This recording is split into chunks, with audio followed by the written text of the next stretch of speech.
Hello, it is Thursday. Time to look at some reading skills, some comprehension from the book, basically. I'd like to start by addressing the words that people did not know. I put that on the quiz as a question that didn't count for anything, just so I would know what vocabulary you guys want to go over. So, I gotta say, the winner for Strangest Word of the Week is Mama Liga. I had to look that one up. Mama Liga. Mama Liga is a Romanian porridge. Yum. Delicious. So, porridge is sort of like goop, oatmeal type consistency. Yeah, so that's what Mama Liga is. Descended. To descend means to go down, like you descend a flight of stairs. The opposite being ascend, you go up. So descended means going down. It can also mean that you are descended from someone, meaning that they are your ancestor, like you are descended from your grandparents and your parents. And again, that's in a way going down, right? Like going down the family tree. So that's descended. Whirlpool.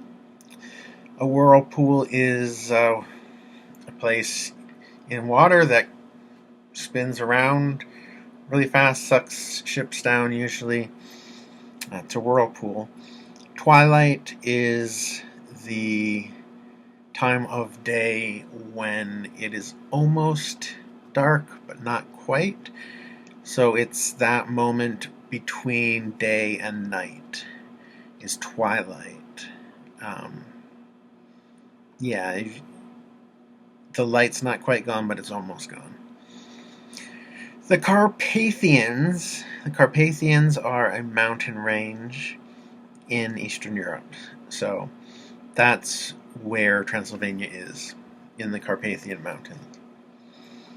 Smattering. Okay, a smattering is a little bit here and there, basically. If you, like I could say, I know a smattering of French, meaning I just know a little bit of French here and a little bit of French there. A smattering. I think if you can use it in any other way. Yeah, no, smattering, a little bit here and there. Carafe. Carafe. Carafe. A carafe is, it's like a pitcher. It's usually sort of shaped like that, and it's open at the top. And you usually find one of three different liquids in it: coffee, juice, or wine. Like a wine that needs to breathe before you drink it, you would put it in a carafe. Yeah, and a coffee carafe obviously would be more insulated. A juice carafe, usually glass. But those are the three liquids you usually find in a carafe. Dawdle. To dawdle is to go slowly, take a lot of time when you're supposed to be going somewhere, and you're taking too slow, taking too much time. You're dawdling. So if you say don't dawdle, that would mean keep up. Come on, we're going. Stop dawdling. So dawdle, to hold things up by going too slowly. Picturesque. Picturesque means beautiful, usually of like a landscape. Just think of it as, it's so beautiful that it looks like a picture. Picturesque. That's what it means, where it comes from. But yeah, it's usually a landscape.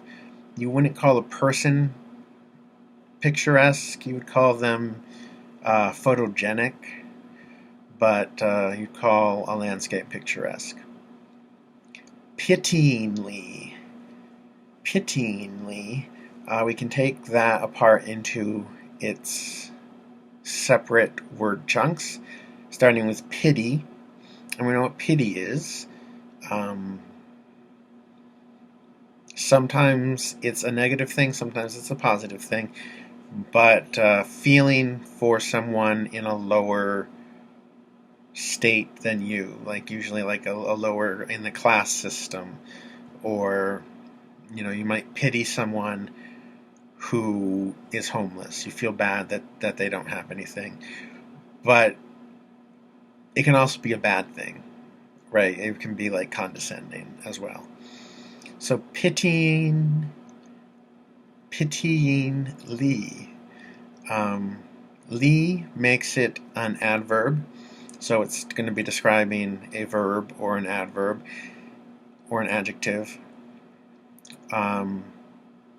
Pitying means the act of pitying someone. So pityingly means that you act with pity towards someone or something. Foliage. Foliage is plants. It's flowers and trees and ferns and weeds, foliage. It's another word for plants, basically. And oleander is a specific plant. It's a flower. I think it's white. It's also poisonous, so has a good place in this story because Dracula is a little poisonous himself, right? Prepossessing. Prepossessing means similar to picturesque. It means beautiful, prepossessing features. Usually means you've got beautiful features. Your face is beautiful, your nose is perfect, your teeth are great. Like, you're prepossessing. It means really beautiful. It's usually a person. And finally, gravely.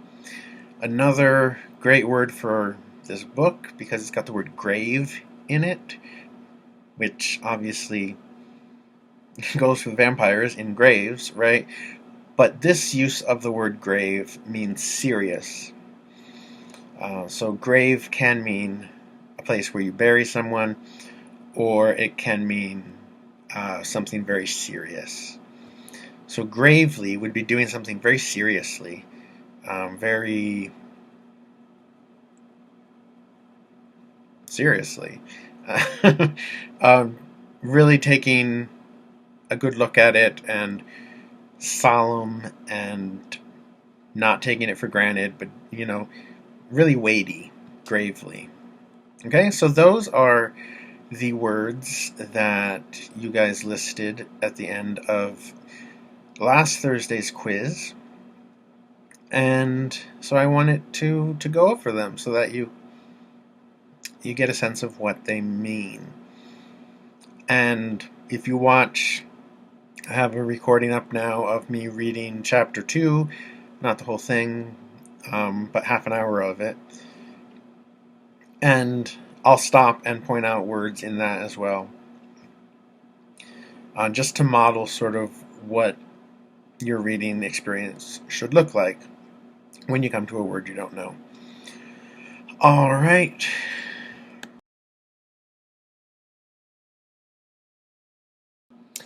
All right, so let's talk a little about Chapter 1.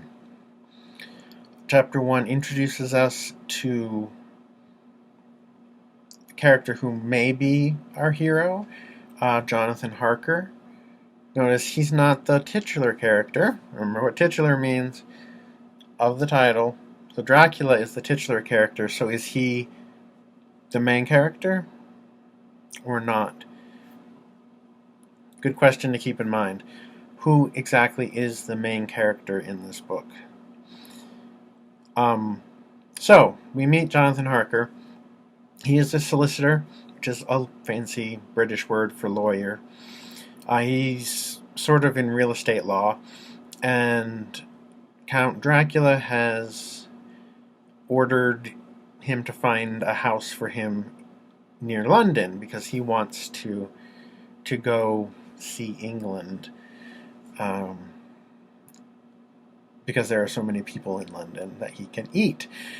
Anyway, so that's where we introduce Jonathan, and we talked about it being a gothic novel, but it actually starts out in a different genre that was very popular with Victorian England, and that's the travel literature. Travel literature is, it's just what it sounds like. Someone would go on a trip and describe, they didn't have movies and TV and all these things to show them what other countries, for example, look like. So they would describe in great detail what the land looked like, what kind of people lived there, what were their customs, how did they dress, what did they eat. And you see a lot of that in the first chapter. But it slowly becomes sort of this travel literature to hell as things just get stranger and darker and more sinister. So, how does Bram Stoker start to get that suspense rolling? Well, in some ways, he uses Jonathan's writing style. He's just writing in his journal, so it may sound really formal to us these days because we don't use the same sort of words that they used back then. But it's really informal. It's just him taking notes in his journal about what, people are like in Romania. So he uses fragments, he uses different shorthands that can actually make you feel some of the suspense before the things start actually ramping up. And then, of course, the carriage ride, before that, I guess, the couple at the inn who try to warn him and protect him, and then the coach ride where crazy things just start happening one after the other, and that just builds slowly this suspense, because it started off picturesque. Remember what picturesque means, and lovely. He really liked what he saw of Romania.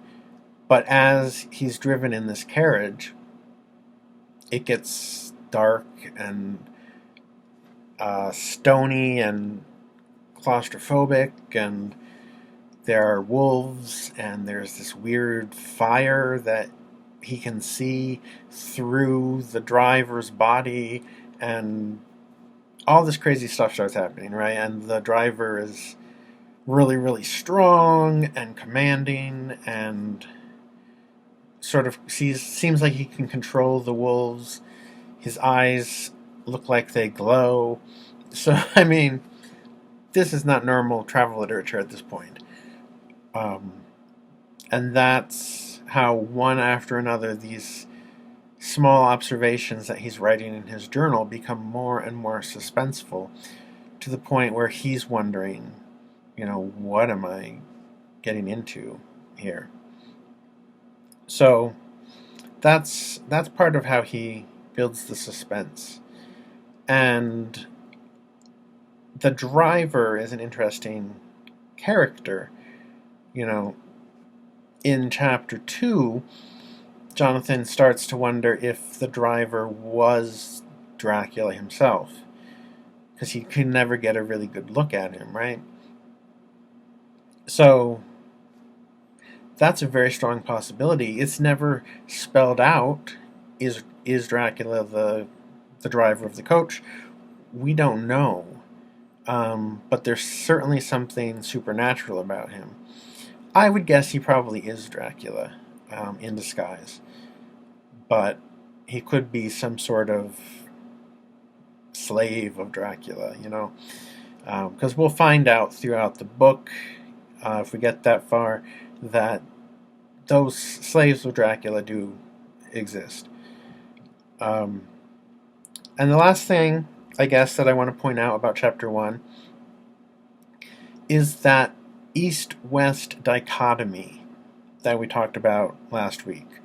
That east-west dichotomy. So we're taking a romanticized view of the East, where it's magical and superstitious and scary, and things change quickly, and everything's, they're whispering about the devil behind his back, and all of that, against his innate Western self, which is very objective, very, I'll believe it when I see it. I don't go for any of the superstition that these people are talking about. So you see, even in his private journal, this fight between the the spiritual, supernatural East and the logical, scientific West. Yes, yeah, it's an interesting dichotomy that goes through the entire novel. So, those are some of the things that I wanted you to look at and think about. Continue to use Course Hero. It's a great resource for this book. Videos and pictures and summaries and all kinds of things. So, yeah, check that out. And your assignment for today is to answer a short quiz, just like last week. All right. I'm glad I got the chance to talk to you today about Dracula, and I hope that you get back to reading it soon.